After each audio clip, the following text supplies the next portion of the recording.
Shalom, haleluya. Saudara semua diberkati dan sangat dikasihi oleh Tuhan. Tema firman Tuhan, sudah saatnya untuk bangun dari tidur.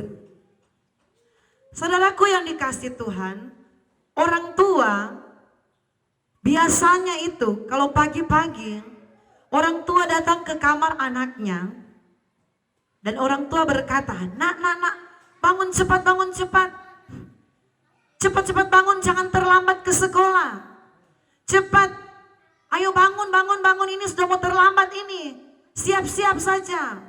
Cari tasmu di mana, bukumu, pulpenmu, pensilmu. Siap-siap bangun, cepat pergi ke sekolah. Cari seragammu, pakai seragammu, mandi, ganti baju, ganti seragam. Lalu pergi ke sekolah. Saudaraku, orang tua membangunkan anaknya di pagi hari bukan tanpa maksud dan tujuan, tetapi yang saya katakan tadi, untuk apa orang tua membangunkan anaknya di waktu pagi, yaitu supaya anak-anaknya siap-siap untuk pergi ke sekolah, untuk mempersiapkan dirimu, mempersiapkan anaknya, membangunkan anaknya untuk bergegas-gegas. Supaya siap-siap mau datang ke sekolah. Cari seragam, cari tas, buku di mana, sepatu di mana, kaos kaki di mana, mandi dulu, ganti baju, ganti seragammu, baru ke sekolah. Saudaraku, saat ini kita akan melihat bagaimana Tuhan pun punya maksud tertentu. Di mana Tuhan berkata, bangunlah dari tidurmu. Kalau Tuhan suruh bangunlah dari tidurmu, berarti itu ada satu maksud Tuhan dalam kehidupan kita, bukan tanpa alasan. Amin. Seperti yang saya contohkan di awal pemberitaan firman ini. Orang tua membangunkan anaknya karena ada alasan untuk supaya anak itu siap-siap ke sekolah. Dan Tuhan kita membangunkan kita dari tidurnya kita. Ada alasan juga. Mari kita akan melihat alasan Tuhan. Di dalam kitab Roma pasal yang ke-13. Kita akan baca ayat yang ke-11. Roma 13 ayat yang ke-11. Saya baca untuk kita semua. Hal ini haruslah kau lakukan, karena kamu telah mengetahui keadaan waktu sekarang, yaitu bahwa saatnya telah tiba bagi kamu untuk bangun dari tidurmu. Saudara lihat ini. Saatnya sudah tiba bagi kita untuk bangun dari tidurmu. Kenapa saudaraku? Kenapa Alkitab bilang bangun dari tidurmu? Sebab ini alasannya. Sebab sekarang keselamatan sudah lebih dekat bagi kita daripada waktu kita menjadi percaya. Luar biasa. Saudaraku, ternyata maksud Tuhan bilang sekarang sudah saatnya kamu untuk bangun dari tidurmu. Karena alasannya keselamatan itu sudah sangat dekat. Lebih daripada waktu kamu mengenal Tuhan. Keselamatanmu sudah dekat. Saudara diberkati Tuhan. Banyak kali orang berkata begini, kiamat itu masih lama. Benar, mungkin masih lama. Bagi setiap pandangan manusia itu berbeda-beda. Tetapi ingat saudaraku, sebelum hari kiamat tiba, ada hari yang dinamakan masa kesengsaraan besar. Itu yang disebut masa pemerintahan antikris. Masa pemerintahan antikris adalah masa kesesakan yang besar, masa kesusahan yang besar. Banyak orang tidak akan mampu menghadapi yang namanya masa kesesakan yang besar. Jadi boleh saja kita berkata, kiamat itu masih jauh lama. Tetapi ingat, hari kesesakan yang besar, masa antikris itu akan terjadi di akhir zaman, saudaraku. Belum di masa kedatangan Tuhan atau hari kiamat, tetapi ada yang namanya hari pemerintahan antikris. Itu akan terjadi di masa kesesakan yang besar, yaitu di akhir zaman ini. Firman berkata, bangunlah dari tidurmu, sebab keselamatanmu sudah lebih dekat. Saudara yang diberkati oleh Tuhan, di masa kesesakan yang besar, masa pemerintahan antikris, di situ sebelum terjadi pemerintahan antikris, Tuhan akan mengangkat orang-orang kudusnya Tuhan. Akan ada di mana yang disebut hari pengangkatan akan datang atas orang-orangnya Tuhan, atas orang-orang yang saleh, orang-orang yang hidup benar, yang dikatakan orang-orang kudusnya Tuhan. Masa itu akan datang, dan saat itu saudaraku, Tuhan akan memisahkan lalang dan gandum, akan memisahkan kambing dan domba. Inilah gambaran kekristenan kita. Sebab itu Tuhan bilang, sudah saatnya kamu harus bangun dari tidurmu. Sudah saatnya kita tidak tidur lagi, saudaraku. Sudah lama sekali kita tidur. Sudah lama sekali kita tidak berbuat sesuatu untuk Tuhan. Sudah terlalu lama rohani kita tertidur, rohani kita terlena, rohani kita ternina-bobokkan dengan keadaan. Saudaraku, hati-hati. Kalau Tuhan sudah berfirman dan kita sendiri yang acuh, kita sendiri yang cuek, enggak mau taat dengan firman Tuhan, jangan sampai kita tidak terangkat.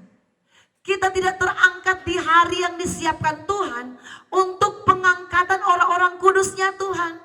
Untuk pengangkatan orang-orang benar, orang-orang yang bangun dari tidurmu. Saudaraku, saat ini kita harus buka mata kita. Kita harus melihat keadaan yang terjadi. Itu bukanlah keadaan yang terjadi tanpa sebab. Keadaan ekonomi yang semakin sulit. Amin. Krisis keuangan di mana-mana. Terdengar ada bencana-bencana alam di mana-mana. Banjir, gunung meletus, terjadi gempa bumi, terdengar perang-perang negara satu dengan negara lain, terdengar deru-deru perang, saudaraku.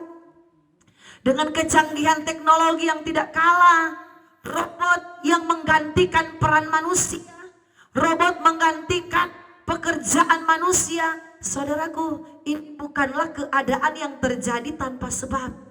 Tetapi saudaraku, keadaan yang terjadi di hari-hari ini, itu adalah suara Tuhan. Itu adalah peringatan Tuhan bagi kita. Untuk apa? Tuhan sementara membangunkan kita dengan hal itu. Tuhan sementara berkata kepada kita, hei bangun, bangun, jangan tidur terus loh, jangan tidur terus. Bangun. Cara Tuhan membangunkan umatnya dengan apa? Dengan gempa bumi. Ini cara Tuhan membangunkan umatnya. Bangun, jangan jadi jemaat yang malas.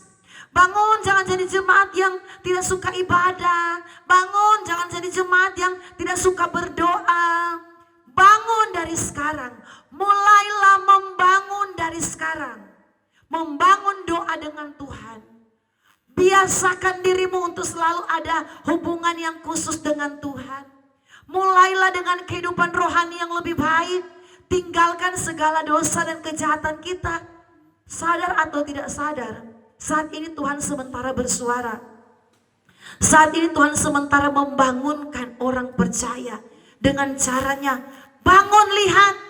Terjadi krisis keuangan di mana-mana. Jangan kita hanya berkata, ketika kita melihat berita-berita di televisi, kita hanya berkata, iya ya, dunia sekarang semakin susah. Di media sosial, di televisi, ternyata dunia sekarang diperhadapkan dengan kesulitan ekonomi ya. Kita hanya berkomentar seperti itu. Kita harus sadar, saudaraku, bahwa itu adalah caranya Tuhan sementara bersuara bagi orang-orang percaya. Sementara bersuara bagi kita semua, hei bangun, jangan malas-malasan, jangan tidur-tiduran, jangan tinggalkan ibadahmu, jangan tinggalkan kesetiaanmu dengan Tuhan. Saudaraku, ibaratnya Tuhan sementara membunyikan sangkakalanya. Ibaratnya Tuhan sementara memperdengarkan sangkakalanya. Suaranya sementara terdengar di mana-mana. Firman-Nya sementara disampaikan di mana-mana. Bahkan seluruh dunia sementara mendengarkan firman Tuhan. Lewat apa? Lewat media sosial. Banyak orang sementara mendengarkan firman-Nya. Alkitab berkata firman Tuhan akan disampaikan sampai ke ujung bumi. Karena apa? Sebelum terjadi yang namanya akhir zaman, hari kiamat tiba, firman Tuhan itu harus disampaikan sampai ke ujung bumi. Dan ini sementara terjadi, semua orang, semua agama, kepercayaan apapun bisa mendengarkan khotbah. Lewat apa? Lewat dunia internet. Lewat apa? Lewat media sosial. Saudaraku, Tuhan sementara memperdengarkan peringatannya kepada kita. Bangunlah dari tidurmu. Alkitab berkata, saudaraku, di ayat pokok tadi, saya baca untuk kita semua. Hal ini haruslah kamu lakukan karena kamu mengetahui keadaan waktu sekarang. Alkitab bilang, kamu mengetahui keadaan waktu sekarang. Jadi keadaan sekarang seperti apa? Kita harus peka, saudaraku. Ayat 11 berkata, hal ini harus kamu lakukan karena kamu mengetahui keadaan waktu sekarang. Yaitu bahwa saatnya telah tiba bagi kamu untuk bangun dari tidur. Sebab sekarang keselamatan sudah lebih dekat daripada waktu kita percaya menjadi percaya. Jadi saudaraku, Alkitab berkata, kamu mengetahui keadaan waktu sekarang. Keadaan waktu sekarang seperti apa? Alkitab bilang di akhir zaman akan terjadi seks yang tidak wajar. Laki-laki dengan laki-laki. Perempuan dengan perempuan. Itu sementara terjadi. Alkitab berkata, kamu mengetahui keadaan waktu sekarang. Orang akan semakin serakah. Coba saudara perhatikan, kasus korupsi yang luar biasa itu terjadi di bangsa negara kita. Karena apa? Alkitab bilang manusia akan hanyut, akan lenyap dengan keinginannya, dengan keserakan. Itu bukan sekedar terjadi, saudaraku. Jangan kita berkata memang di bangsa kita ini dari dulu sampai sekarang banyak sekali koruptornya. Saudaraku, ini adalah bagian dari yang namanya Tuhan sementara memperdengarkan peringatannya kepada kita. Lihat, orang bukan semakin baik, orang semakin jahat. Tidak ada kepuasan. Ini menunjukkan pada apa yang dikatakan bahwa hari-hari yang akan datang itu, akhir zaman itu, sementara digenapi di hari-hari ini. Robot-robot akan menggantikan peran manusia, sementara tergenapi di hari ini. Firman berkata, karena kamu mengetahui keadaan waktu sekarang. Jadi kita semua sebenarnya tahu apa yang sementara terjadi. Amin. Kita semua tahu apa yang sementara terjadi di dunia ini. Dengar, Israel mau berperang dengan bangsa ini. Amerika, Cina, Ukraina. Alkitab bilang menjelang kedatangan Tuhan akan ada deru-deru peperangan. Akan terjadi bencana-bencana alam. Itulah cara Tuhan untuk membangunkan kita. Saudaraku, kalau orang tua membangunkan kita, kalau kita mau ke sekolah, seperti contoh tadi, kalau orang tua mau membangunkan anaknya untuk ke sekolah, apa yang orang tua lakukan? Biasa itu tepuk-tepuk pahanya atau kakinya. Buka selimut ya, buka selimut anaknya. Kalau anaknya lagi di tempat tidur, baru ditepuk-tepuk kakinya atau pahanya. Hei nak, cepat bangun, ini sudah mau terlambat nih. Siap-siap, cepat mandi, ayo siap-siap, sarapan dulu, baru kamu ke sekolah. Saudara, cara orang tua membangunkan anaknya seperti itu. Dan Tuhan juga punya cara untuk memperingatkan umat-umatnya. Orang-orang percaya, gereja Tuhan, ayo peka, jangan tidur terus. Jangan malas-malas cari Tuhan. Jangan malas baca firman. Jangan malas melihat pekerjaan Tuhan. Jangan jadi jemaat Tuhan yang pelit dalam berkorban. Itu artinya engkau sementara tidur.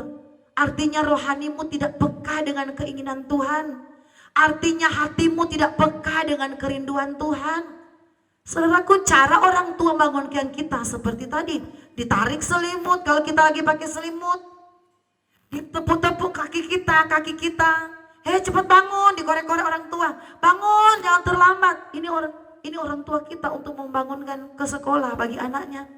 Tuhan punya cara. Tuhan sementara memperdengarkan suaranya. Tuhan sementara bersuara lewat keadaan alam ini. Tuhan sementara bersuara lewat kejadian-kejadian yang luar biasa. Tuhan sementara memperdengarkan suaranya. Tetapi banyak orang Kristen yang gak peka. Jangan sampai kita seperti anak tadi, terlambat. Saudaraku yang diberkati Tuhan, anak kecil saja, anak SD lah. Kalau dia mau ke sekolah, dia nggak akan datang ke sekolah habis bangun dari tempat tidur langsung dia pergi ke sekolah. Tidak, pasti dia akan mandi dulu, ganti bajunya pakai seragamnya, amin, cari tasnya, cari bukunya, pakai sepatu kaki, pergi ke sekolah. Begitu juga dengan kita. Untuk kita akan bisa mengalami pengangkatannya Tuhan, hari penyelamatan itu bukan hanya berbicara di hari kiamat, saudaraku. Tetapi hari sebelum kiamat itu akan terjadi yang namanya pas antikris. Dan di masa itu Tuhan akan mengangkat orang-orang pilihannya. Orang-orang pilihannya, orang-orang kudusnya yang saat ini mau bangun dari tidur, yang saat ini mau mempersiapkan diri. Saudaraku, kita harus mempersiapkan diri kita, saudaraku. Nggak langsung-langsung kita, oh ya saatnya tiba kita berkata, Tuhan, Engkau kan sudah menebus dosa saya. Engkau sudah mati bagi saya. Berarti saya sudah berhak masuk di dalam kehidupan yang indah, yang kekal. Tidak seperti itu, saudaraku. Kita harus tetap melakukan kebenaran. Memang keselamatan itu gratis. Anugerah keselamatan yang Tuhan berikan. Semua orang berdosa diselamatkan lewat salibnya. Tetapi Tuhan tahu melihat orang yang menerima keselamatan, dia akan menunjukkan buah-buah kebenaran di dalam pribadinya. Orang yang menerima keselamatan Tuhan, dia tidak sembarangan menjalani hidupnya. Cara kita mengucap syukur untuk keselamatan yang Tuhan berikan, yaitu kita datang beribadah. Bukan berarti kita berbuat baik itu yang menyelamatkan kita, tidak. Darah Yesus, pengorbanan Yesus, salib Kristus itulah yang memberikan keselamatan. Tetapi walaupun kita menerima salib keselamatan yang Tuhan sudah kerjakan atas hidup kita, kita juga nggak harus tidur-tiduran, harus berdiam diri, tidak berbuat sesuatu untuk Tuhan. Timbal balik itu ucapan syukur, keselamatan yang sebesar itu apa balasan kita? Apakah kita duduk manis melakukan kejahatan baru kita terima berkat? Berarti itu Allah tidak adil. Keselamatan itu memang anugerah yang ajaib dan luar biasa bagi kita. Tetapi jangan dong kita remehkan keselamatan itu. Dengan apa kita remehkan keselamatan itu? Kita nggak mau ibadah, kita nggak mau cari Tuhan, kita nggak mau berdoa. Alkitab berkata dalam kitab Wahyu, segala sesuatu perbuatan kita akan dipertanggungjawabkan di hari penghakiman. Jadi perbuatan itu menentukan. Ketika kita benar-benar memaknai pengorbanan Tuhan bagi kita, kita tidak akan malas-malasan. Terima kasih Tuhan, Engkau sudah menebus dosa saya. Saya mau harus tunjukkan ucapan terima kasih saya kepada Tuhan. Karena Tuhan sudah tebus saya harus rajin ibadah dong. Amin. Saya harus rajin doa. Saya harus tahu berkorban. Saya tidak menjadi orang Kristen yang tukang iri hati. Saya tidak mau menjadi orang Kristen yang hidup dalam kedagingan. Saudaraku, perbuatan kita itu menentukan kehidupan kita. Sebab itu Alkitab bilang dalam ayat 11 ini, hal ini haruslah kamu lakukan karena kamu mengetahui keadaan waktu sekarang. Yaitu bahwa saatnya telah tiba bagi kamu untuk bangun dari tidur. Sebab sekarang keselamatan sudah lebih dekat. Perhatikan di sini. Keselamatan sudah lebih dekat. So tidak lama lagi hari keselamatan itu akan terjadi. Tapi kalau kita tidak siap, kalau kita tidak mempersiapkan diri, kita tidak akan mengalami keselamatan hari penyelamatan itu. Kita tidak akan mengalami yang namanya rapture atau hari pengangkatan. Saudaraku, kesesakan besar itu yang akan terjadi di akhir zaman. Itulah kesesakan pemerintahan antikris. Hari penyelamatan akan tiba bagi orang-orang yang mempersiapkan dirinya di hari-hari sekarang. Amin. Penyelamatan itu akan terjadi. Tuhan akan mengangkat orang-orang yang hidupnya benar, yang hidupnya kudus, yaitu bagi orang yang mau bangun dari tidurmu. Sekarang kesempatan yang Tuhan berikan itu terbuka lebar. Tetapi sayangnya banyak orang Kristen yang tidak peka, hanya menganggap biasa keadaan dunia ini, tidak mau bangun dari tidur, hanya menganggap hal biasa, ibadah ya ibadah, nggak ada sesuatu yang terjadi dalam dirinya. Hari Minggu injak ibadah, tetapi nggak ada sesuatu korban yang terbaik yang dia bawa kepada Tuhan. Korban yang terbaik bukanlah berupa materimu, tetapi pribadimu, hati yang hancur. Itu adalah korban yang terbaik bagi Tuhan. Alkitab berkata, persembahkanlah tubuhmu sebagai korban yang hidup, amin, yang kudus, yang berkenan kepada Tuhan. Itu ibadahmu yang sejati. Banyak kali kita datang di ibadah, kita mau datang di ibadah saudaraku hari Minggu, kita tidak ada korban yang sejati yang kita berikan sama Tuhan. Di ibadah masih kita sibuk buka-buka HP, di ibadah masih chat WA, di ibadah masih Facebook, di ibadah saudaraku masih lihat-lihat TikTok, sementara firman disampaikan, kita sibuk telepon.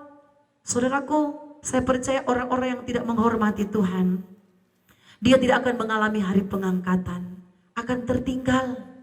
Belajar menghormati Tuhan di dalam gerejamu, di ibadahmu, usahakan jangan ada aktivitas lain selain memuliakan Tuhan, selain menyenangkan Tuhan. Jangan ada gerakan-gerakan tambahan. Buka WA, saudaraku, angkat telepon, kalau boleh pas ibadah matikan HP-mu, atau dikasih diam di dalam tasmu, atau kalau perlu nggak bawa HP, nggak apa-apa. Yang penting jangan lupa bawa Alkitab. Daripada di gereja pikiran kita mau lihat TikTok, bolehlah kalau saudara memang mau bawa HP.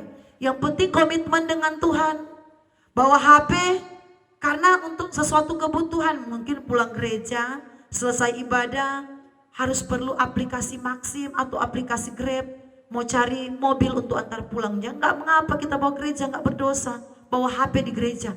Tetapi bagaimana kita mau menghormati Tuhan kalau di dalam gereja kita tidak bisa memberikan yang terbaik?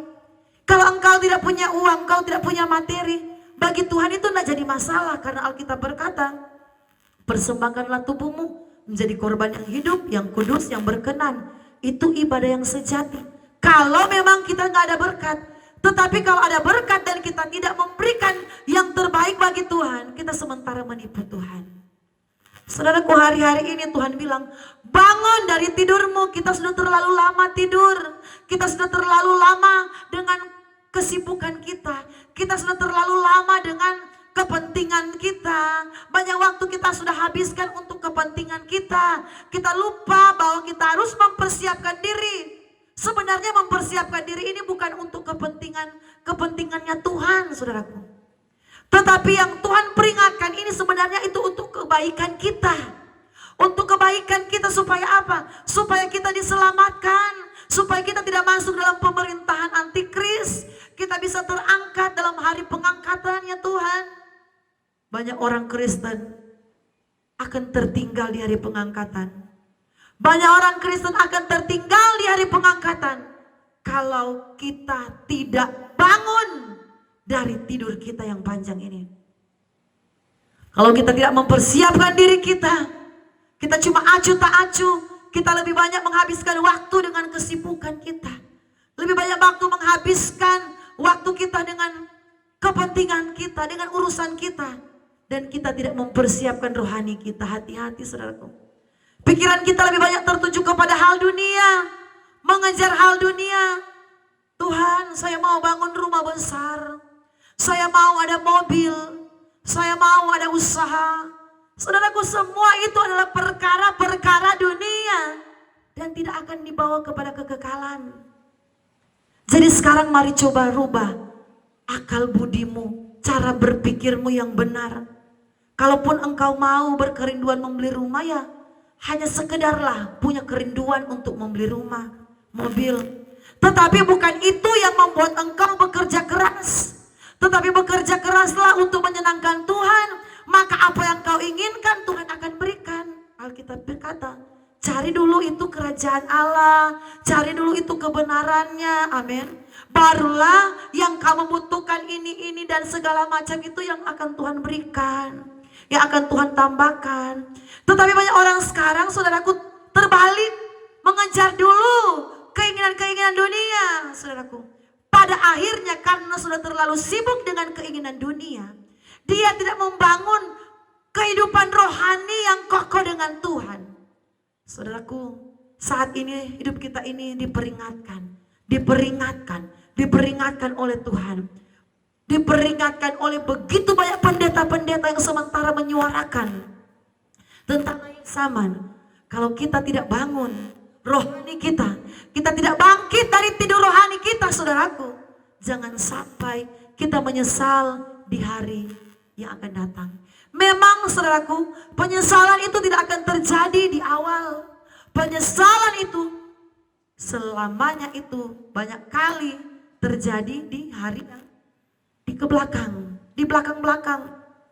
Jangan sampai ketika hari pengangkatan tiba, jangan sampai ketika kita akan masuk di hari antikris, di pemerintahan antikris, kita melihat, mana suamiku, mana anakku, Tuhan sudah angkat dan kita sendiri yang tertinggal.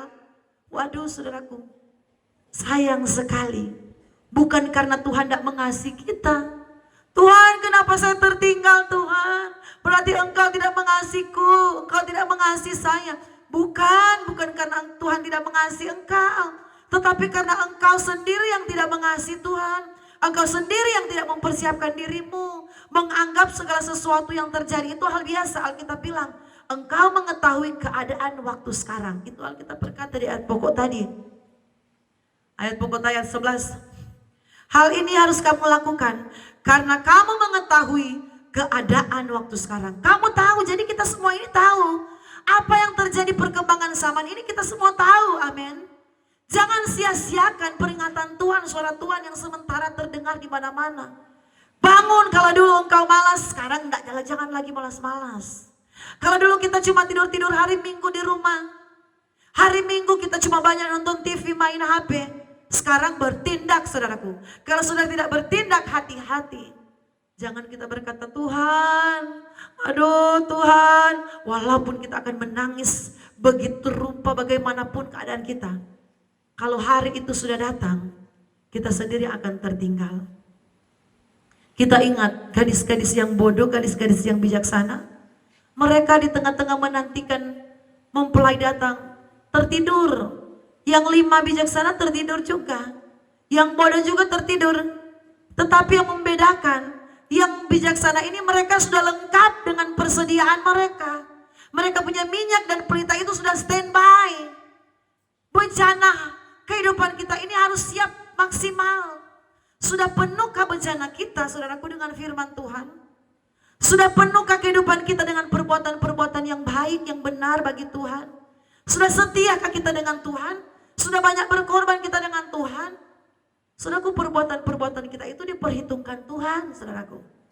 Perbuatan kita, cara kita mengasihi Tuhan itu dinilai Tuhan. Bangun dari tidurmu, jangan malas-malas. Jangan hanya untuk bekerja baru kita rajin. Untuk cari Tuhan kita malas. Ayat selanjutnya, ayat yang ke-12. Hari sudah jauh malam, telah hampir siang. Saudara lihat. Sebab itu marilah kita menanggalkan perbuatan-perbuatan kegelapan, mengenakan perlengkapan senjata terang. Saudara lihat, Alkitab berkata, hari sudah hampir mau siang, sudah terlalu lama malam. Artinya apa? Sudah terlalu lama orang hidup di dalam kegelapan. Sekarang sudah saatnya bangun dari kegelapan itu. Tinggalkan dosa-dosa kita. Sekarang adalah waktu yang dipersiapkan Tuhan, waktu perkenanan Tuhan. Tuhan berkenan dengan pertobatan kita. Pertobatan di hari-hari ini. Kalau kita menyesal di saat pengangkatan sudah terjadi, itu artinya, ya mau bilang mau bertobat, So salah-salah orang Manado bilang, saudaraku. Mau bilang mau menyesal, ya sudah salah saudaraku. Salah artinya apa? So percuma kalau saudara akan menyesal. Kalau saudara berkata, Tuhan saya mau bertobat Tuhan. Pada hari pengangkatan, suamimu mungkin sudah terangkat, istrimu mungkin sudah terangkat. Dan kamu berkata, Tuhan saya mau bertobat Tuhan. Saya mau sungguh-sungguh Tuhan. Ya Tuhan bilang, kesempatan itu tidak selama-lamanya akan ada terus. Kesempatan itu ada batasan waktunya. Jadi ketika Tuhan bilang bangun, bangun, bangun, bangun, bangun, bangun, jangan tidur. Ya bangun saudaraku.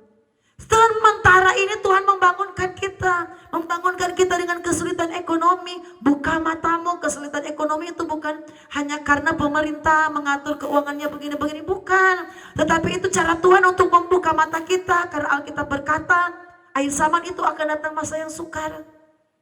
Siapkan rohanimu. Jangan sampai ketika Tuhan timbang doamu, khotbah Bapak Gembala, hidup kita ini akan ditimbang. Tuhan timbang doamu di timbangan Tuhan. Aduh, doamu ini tidak sampai 1 kilo. Tuhan bilang setengah kilo pun tidak sampai. Cuma 1 ons. Saudara bayangkan 1 ons itu saudaraku. Sedikit sekali. Tuhan bilang, Tuhan punya target misalnya. Target Tuhan 1 kilo. Target Tuhan ini 1 kilo doanya, doa orang-orang percaya. Kok doamu itu ringan sekali? Artinya apa? Tidak mencukupi kuota. Jadi Tuhan bilang ya tereliminasi. Karena apa? Tuhan bilang banyak doa, kita malas berdoa. Tuhan bilang bangun dari tidurmu, bangkitkan doamu. Malas melayani, diberikan tugas, kita suka tolak-tolak tugas. Tuhan akan ukur saudaraku. Kesetiaan kita cari Tuhan, Tuhan akan hitung. Sebab itu Tuhan itu punya buku. Kitab kehidupan dan kitab-kitab yang lain. Untuk apa Tuhan punya buku? Karena setiap perbuatan kita tercatat di dalam bukunya Tuhan. Apa yang kau berikan itu tercatat. Kau berikan dengan segenap hati, dengan tidak segenap hati, dengan marah-marah. Semua lengkap tercatat, saudaraku, akan ditimbang Tuhan. Saudaraku, kehidupan kita ini harus memenuhi kuotanya Tuhan. Harus sesuai dengan standar firman Tuhan. Kesetiaan kita beribadat dan akan ukur. Dia udah beribadah, dia hidup di dunia ini. Tuhan mau timbang dulu. Ibadahnya berapa banyak? Berapa kali dia mencari Tuhan? Mencari Tuhan dengan sungguh-sungguh. Karena banyak orang Kristen juga cari Tuhan itu setengah-setengah. Tetapi yang setengah-setengah itu tidak akan masuk timbangan, saudaraku.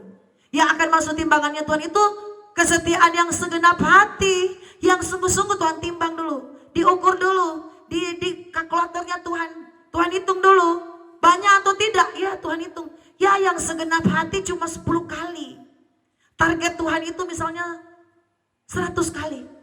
Yang banyak ini justru yang tidak segenap hati. Jadi tidak akan masuk hitungan. Saudaraku, hari-hari ini Alkitab berkata, kita sudah lebih dekat dengan hari penyelamatan. Jangan sampai kita berkata, iya benar ya. Benar ya, ini sudah harinya Tuhan. Tuhan sudah angkat kakak saya yang tertinggal. Dan yang tertinggal itu akan masuk dalam pemerintahan antikris, kesesakan yang besar atas seluruh dunia. Saudaraku, kita akan melihat ayat yang terakhir. Di dalam kitab Wahyu.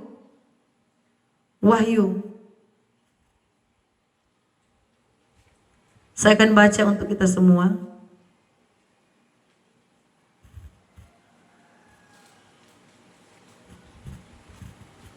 Ayat terakhir dalam kitab Wahyu.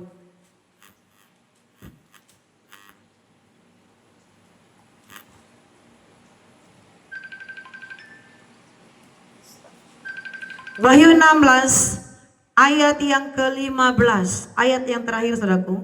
Wahyu 16 ayat 15. Judulnya ketujuh malapetaka. Wahyu 16 ayat 15. Lihatlah, aku datang seperti pencuri. Berbahagialah dia yang berjaga-jaga dan yang memperhatikan pakaiannya, supaya ia jangan berjalan dengan telanjang dan jangan kelihatan kemaluannya. Saudara perhatikan di sini Alkitab bilang, aku datang seperti pencuri. Berbahagialah yang berjaga-jaga. Jadi saudaraku, akan ada saatnya orang-orang Kristen yang tidak mau bangun dari tidur rohaninya, yang cuek-cuek dengan keadaan, hari penyelamatan itu akan tiba seperti pencuri. Nggak sadar ternyata sudah mulai hari pengangkatan tiba. Tuhan sudah angkat kakaknya, Tuhan sudah angkat mamanya. Dia yang tertinggal karena apa? Tidak berjaga-jaga. Berjaga-jaga. Siapkan dirimu. Siapkan rohanimu. Siapkan kesetiaanmu. Kalau dulu engkau malas ibadah, jangan lagi.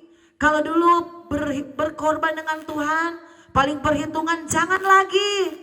Hari-hari ini, hari-hari keselamatan terbuka lebar. Artinya apa? Kesempatan terbuka lebar. Kesempatan yang Tuhan berikan. Jangan sia-siakan waktu yang beri. Hidup ini hanya sementara. Jangan sia-siakan waktu yang Tuhan berikan. Jangan sia-siakan, saudaraku. Jangan sampai hari keselamatan, penyelamatan itu datang seperti hari pencuri.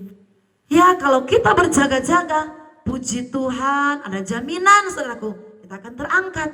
Tetapi yang pemalas tahu, tidak mau peduli dengan firman Tuhan, tidak mau berubah, masih terlalu mencintai dunia, masih terlalu sibuk mengejar ini dan itu, saudaraku, hati-hati. Firman memperingatkan kita. Karena apa? Tuhan sangat mengasihi kita. Tetapi Tuhan menunggu tindakan kita. Kalau kita benar-benar mau rindu diselamatkan oleh Tuhan pada hari penyelamatan itu, mari kita berusaha. Berusaha untuk membangun kesetiaan dengan Tuhan. Kasihmu dengan Tuhan. Kesetiaan, kerajinan, keikhlasan, ketulusan, imanmu dengan Tuhan. Bangun semua itu yang sementara ini tertidur. Supaya kita akan melihat bagaimana penyelamatan menjadi bagian kita. Hari kesengsaraan besar boleh tiba. Hari antikris itu boleh datang. Tetapi Tuhan sudah menyingkirkan kita. Alkitab bilang di padang belantara, di mana jauh dari ular besar itu, naga tua itu. Artinya kita akan dipelihara Tuhan jauh dari kuasa kegelapan. Iblis tidak akan mampu merebut kita dari Tuhan. Iblis tidak mampu mengambil kita dari Tuhan. Karena apa? Memang saudaraku, kita sudah dipersiapkan untuk diselamatkan Tuhan. Kalau kita bangun dari tidurmu, jangan terlena dengan keadaan. Pandang, buka matamu lebar-lebar, apalagi mata rohanimu, supaya kita tidak menyesal di belakang. Mari kita berdoa. Hamba-Mu berdoa bagi semua pemirsa yang mendengarkan khotbah ini. Kuatkan iman kami Tuhan, biarlah kami tidak hidup seperti duniawi, hidup seperti dulu-dulu, hidup sibuk dengan keinginan daging kami, hidup dalam dosa, hidup dalam kejahatan. Tetapi kami mau berubah, kami mau bangun dari tidur kami, sehingga kami boleh layak untuk menjadi mempelai-mempelai Kristus. Berkati semua yang menonton siaran khotbah ini sampai habis, yang like dan komen, yang share, Tuhan berkati, yang sudah subscribe, Tuhan memberkati dengan berkat yang berlimpah. Dalam nama Tuhan Yesus Kristus, haleluya, amin.